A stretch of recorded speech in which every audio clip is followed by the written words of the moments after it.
There's 115 days left in 2022. Holy moly. So what are you going to do with those 115 days?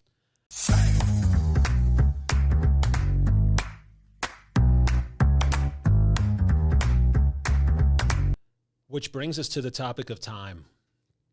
You're right. They say time is the most precious thing that we all have, right? It's the one thing that you can't get back. You can't earn back. It's like once it's gone. They have that saying, right? Tomorrow, yesterday's history, tomorrow's a mystery, today is a gift. That's why they call it the present. And, I just got back from New York, took a short weekend. And, as you get older, you're a young person, but as you get older, you start reflecting on time a little bit more. And you realize how much of your life has gone by. And so you start to get, probably about 3 years ago, I got really in tune with not only in my personal life, but even in my business life with the people that I work with. Like, no matter how, crazy and hectic things are, don't ever sacrifice today, your mortgage today, because of what's going to happen in the future. Because we're really only promised today, right? We woke up today, we're only promised today. And when you start to think about life like that, it's very enlightening, and it also lifts a big burden off of you because you're in the moment, right? You're enjoying everything that you're doing. Right. You come in to work with a plan. You're being intentional with your family. So time to me is the most precious asset that we have. But you really start to have to be intentional about this to really understand it and start to map your life out, getting the most out of every interaction every day, right? Out of every day. And I think that's one thing that I've been trying to get better at, especially just, with beginning an entirely different chapter in my life. I want to make sure that I'm building good habits. Yeah. So I'm looking to my role models, to the people I work with, to my family, and seeing, what can I do to make better use of my time? Because like you said, time is the only thing that you cannot get back. No. And although you can't control what happens tomorrow, you can live each day like it's your last. I feel like that's, So I've been trying to make better use of the days of every day, And what are some of the tactics that you're using to help you stay on track? Because I think a lot of people, they have this idea, hey, I want to be better with my time, but they have a hard time getting started, right? It is hard, right? And so I think I was super hard on myself whenever I was commuting here every day, and I think that was the biggest toll that it took on my personality, was that I just didn't have a lot of time during the day after driving through 2 hours of traffic to get home. And I'm not, that happens to a lot of people. A lot of people commute and traffic's horrible.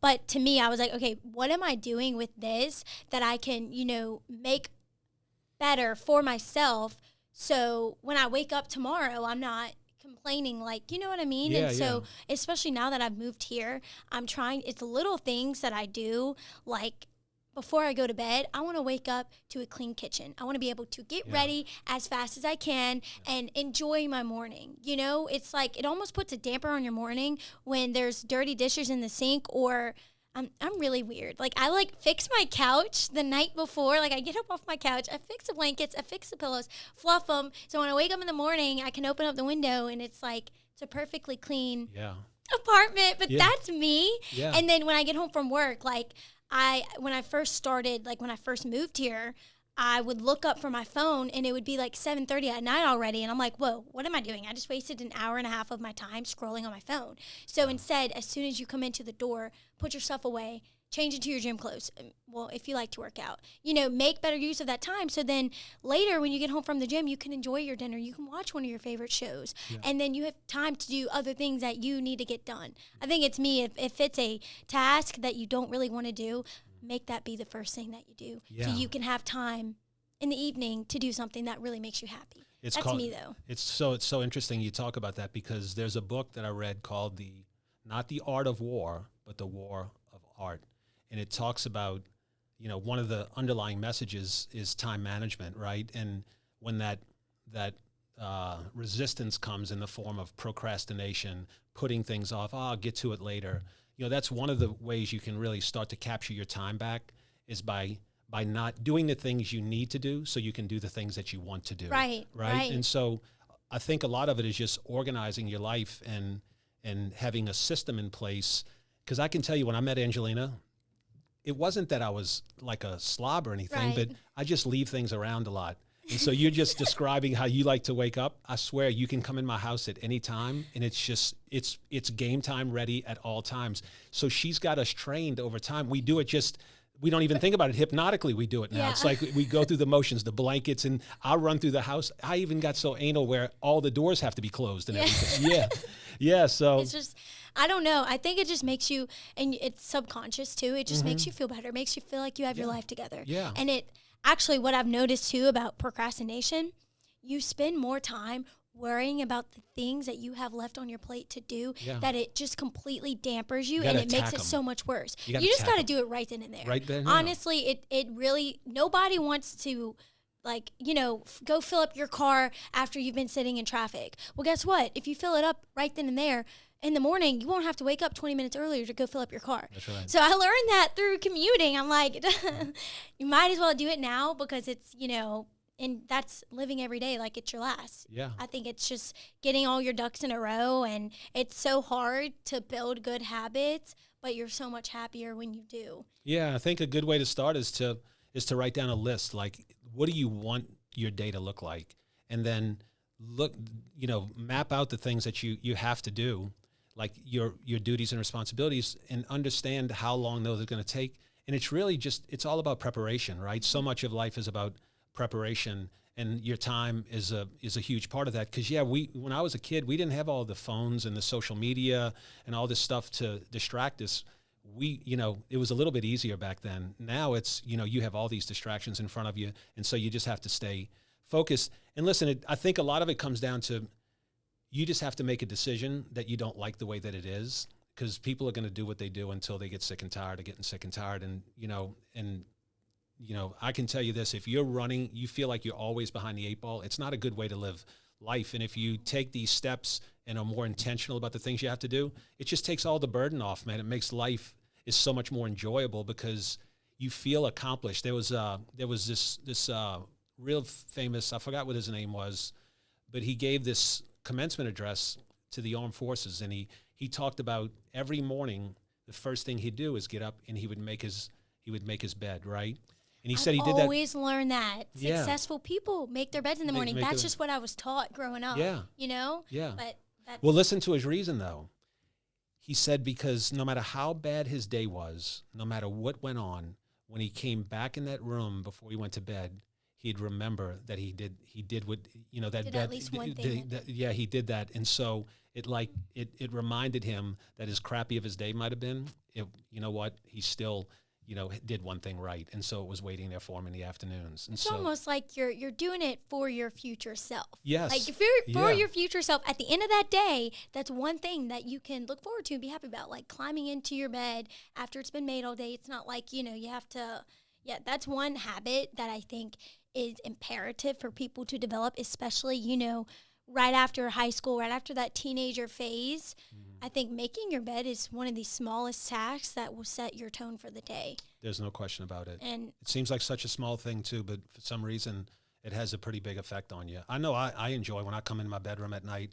It's like, man, the bed's made, the whole thing. Like you get used to it, and it's like, how can it be any other way? And the good news about this, as you start to conquer one thing, you can't do this selectively. So as you learn to do something as simple as making your bed, it's gonna give you the habits to go do all the other things, right? So these habits build on top of each other, and it becomes muscle memory, where the first thing that happens in your mind is you need to take care of the things. Listen, life is about who can manage their time the best and be the most efficient with their time, whether it's personal, whether it's business, whether it's relationally. The people that can spend the time where they need to and really focus on it. And you can focus on it because you don't have all these other things that are sitting back there that you have to do. So Right. you're able to be more in the moment in the relationships you have. Time is a huge thing, not only for your personal life, but obviously in business too. If you're not mapping your day out, if you don't have a schedule, if you don't have an intentional things that you want to do, then listen, maybe you can be successful, but I'm just telling you, you're making it a lot harder on yourself. Completely agree. There's been days where, I've come to work and I'm stressing myself out because I'm like, why don't I have my game plan yet, Yeah, yeah. And so that's what something I try to do. The last 10 minutes of your workday, you're tired, you're ready to go home. But if you just take those 10 minutes to plan what, the first task you need to get done the next day, it's so much easier. It's so much So easier. that's also habits that I, try to keep doing every day because that's just makes your life easier. Yeah, yeah, It for really sure. does. So I wondered, so businesses, local businesses and small businesses, which we're a small business, you're juggling a lot of things. So time management becomes even more crucial because you might be wearing a lot of hats. You might be wearing the marketing hat. You might be wearing the sales hat. You might be wearing the production hat, or you're dealing with a supply chain. So, when you get in those office hours, being efficient with your time and having a plan every day is, I can't tell you how important it is, man. Like it can mean the difference between you being happy and feeling like you're always under the gun. Right. And I think you and I both grew up doing sports. And one thing that I'm so grateful that coaches always ingrained into me is they would always say, you come in here, you have these 2 hours, these only 2 hours out of your 24 hours within the day to get to dedicate it to cheerleading practice. So leave everything out the door, use these 2 hours to, maximize everything you can do within these 2 hours. And when you think about it like that, like if applying that to your work day, especially small business owner who's wearing multiple hats, like, okay, you allot your day to have certain times to work on each of these things that need to get done. Yep. But, okay, I have these 2 hours to film content. So I'm going to film as much as I can for these 2 hours for the rest of the week or whatever it be, like to return calls or something like that. Yep. I feel like that would make it a lot easier versus trying to just tackle one task that day, not getting to the rest of them. I don't know. I think it's just, it's whatever works for that person within their life. But it's more about being, I think, disciplined in the fact that you're getting the things that you need to do to have a productive business, a productive family, a productive relationship. There's time elements that you have to commit to that. And it's preparation. They say preparation is the key to success, right? And so everything about what we're talking about, it's not anything that we've made up. These are just principles that, that people have followed forever and have shown a track record of success. And so we just kind of, you can go learn a lot of stuff, man, by reading and just seeing other successful people. How do they manage their day? How do they manage their family? How do they manage their time? And it's all about knowledge. Whoever can think the best is going to be the one that wins. So what's something that you don't even recognize that you do every day because it's been a part of your routine, but someone who's just starting out running their own business, what's something that you do every day that helps you deal with, you have a family, you have a business, you have all these different things, you wear multiple hats as it is. Yeah, yeah. So what's something that you do every day to help that? I think it's, just scheduling, my calls and scheduling the things that I need to do. It's all about planning to be successful. If you plan to succeed, you're gonna be good. And so that's what I do. I look at my schedule, I look at the outstanding task, and I slot those things in. And I have a goal for the week. That way, I leave myself a little room. If I run into a problem, if something comes up at work, you can always adjust. But at the end of a week, I'm always looking back, and my check mark is, did I get the things I wanted to accomplish? And it's really just about planning and being intentional about those things and being disciplined to stay on track, right? There's excuses that are going to pop up. There's life that's going to happen. And listen, man, getting the job done and planning to get the job done is, that's really the secret that I've had. And as soon as I started writing it down and really understanding what I wanted to get accomplished and the goals that I had for a week, a month, or that quarter, then then everything works backwards from there. So scheduling your stuff and being intentional is what I would say is the biggest thing that I do to stay on track. And every day, do you at least have, whether it be 10 minutes, an hour, or something that's just simply for your self-happiness? Is there something, do you have that time allocated every day, or do you take that day by day? Yeah, so I think, a typical day for me is I wake up in the morning and I have a devotional that I read every morning. So the first thing I do is I jump into God to help me with my day, just, prayers and just getting into the Word of God so I can be refreshed. The Word of God refreshes me when I get started for my day. And then I just typically train. I get a workout in. I think getting your heart rate up, getting a sweat, pushing yourself before the day gives you a lot of energy for the day. And endorphins. Yeah, endorphins. Yeah, listen, it's the runner's high and the exercise high is real. And then just, scheduling. I try to, the way I schedule my entire life is around me being happy and having fun. So my intention when I walk in the door for work is to have fun. I have fun when I work out. I'm getting fed with the word of God in the morning, and then in the afternoon, I'll go and probably get another workout in, spend time with Angelina and the kids, and then for the last hour of the day, I'll do something that I want to do. I'll scroll through social media. I'll do those things, but I don't do that stuff until the rest of my day is done. Right. Yeah, and some days I don't get to it. But, having fun and being intentional about going and being successful, having fun, and being happy. That's another thing I tell myself every morning, that I'm happy, I'm lucky, and I'm grateful, because it's hard. If you're happy, lucky, and grateful, it's hard to have a bad day. And that's something I tell myself every night too. Yeah. I thank God for my day, and I think I list out the things that I'm grateful for, and it might be different day to day. I mean, that's me personally, but I feel like that's refreshing to the audience to hear a business owner say, like, business is not separate from happiness. No. And so I just, I feel like that's something super refreshing. And that is living every day like it's your last. Like, if you went to bed that night and you didn't wake up the next morning, you would be okay with it.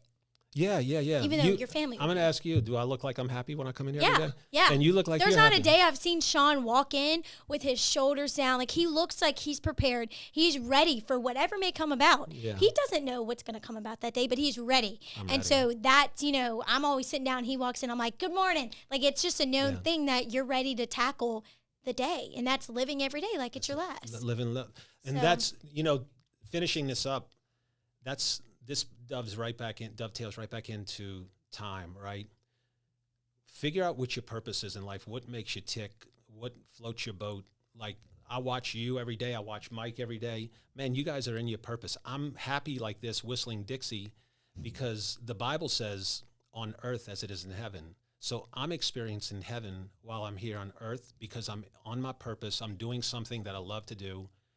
I'm helping, and our mission is great because it's not just all about making money. We're doing this because we really love local businesses and small businesses, and we want to champion those guys. And so we have a real great mission that we're after and that we're trying to achieve. And so it's fun when you're trying to do something, you make money, and you're successful, and you're doing something that at the end of the day, we're not doing this. We've made a lot of money. We've done really well. This is all about building a great company that can go out and we think the small and medium business market is the heartbeat of America. So, when you're living in your purpose and you know what you're doing is where you should be, then how can you not be happy, man? So figure out what you love to do, figure out how to make money doing that, and don't forget to do it.